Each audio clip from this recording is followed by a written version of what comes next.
اب میں شعبہ حفظ سے سلینا عمران کو دعوت سخن دیتی ہوں کہ آپ آئیں اور قرآن کی تاثیر انسانی زندگی پر اس اہم عنوان کی وضاحت کریں۔ السلام علیکم ورحمۃ اللہ وبرکاتہ۔ الحمد للہ رب العالمین، الصلاۃ والسلام علی رسولہ الامین، اما بعد، قال اللہ تبارک وتعالی فی القرآن المجید والفرقان الحمید، فاعوذ باللہ من الشیطان الرجیم، بسم اللہ الرحمن الرحیم۔ لو انزلنا هذا القرآن على جبل لرأيته خاشعا متصدعا من خشیۃ اللہ۔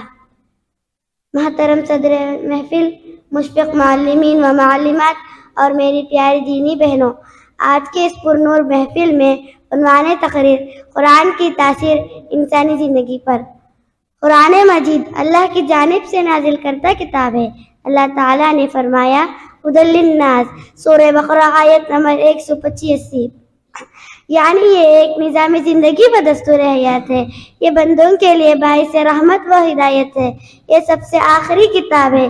اس کے بعد نزول کتاب کا سلسلہ اور نبوت کا دروازہ بند ہو گیا، اور یہ معجزانہ حیثیت کی حامل ہے۔ قرآن کریم کا بڑا معجزہ یہ ہے کہ وہ بہت مؤثر کتاب ہے۔ یہ انسان کے دلوں کو تبدیل کرنے کی بھرپور صلاحیت رکھتا ہے۔ یہ دلوں کی دنیا میں انقلاب برپا کر دیتا ہے، ایسا اور نئے سانچے میں ڈھال کر انسان کو نیا انسان بنا دیتا ہے۔ ایسا انسان جو اللہ کو پہچان کر اس کی عبادت میں لگ جائیں، اس کا مطیع فرما بردار ہو جائیں، اللہ والا ہو جائیں، جسے دیکھ کر اللہ کی یاد آ جائے۔ معزز سامعات، زمانے جاہلیت کی راتیں کتنی ڈراؤنی تھی، ضلالت و جہالت اپنی انتہا پر تھی، لیکن جب ایسی قوم جو صحرا میں رہتی ہو ان کو بدلنے کے لیے قرآن آیا تو وہ قوم تعلیمات قرآنی سے آراستہ ہو گئی۔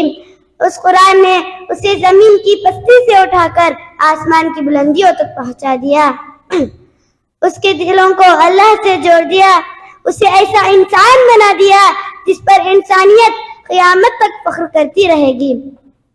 معزز سامعین و سامعات، آج بھی ہمارے پاس وہی قرآن ہے۔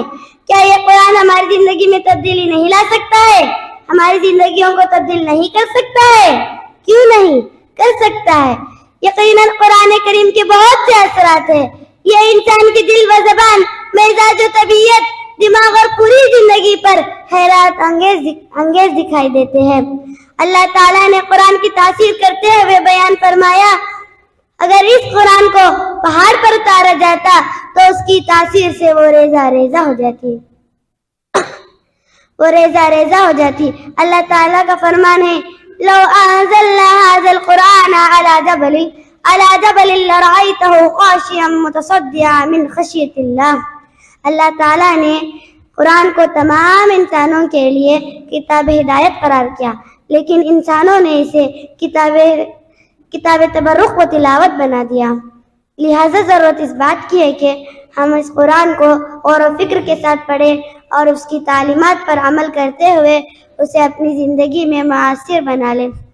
آخر میں اللہ سے دعا ہے کہ اے اللہ ہم تمام کو اس کی تعلیمات پر عمل کرنے والا بنا۔ آمین ثم آمین۔ السلام علیکم ورحمۃ اللہ وبرکاتہ۔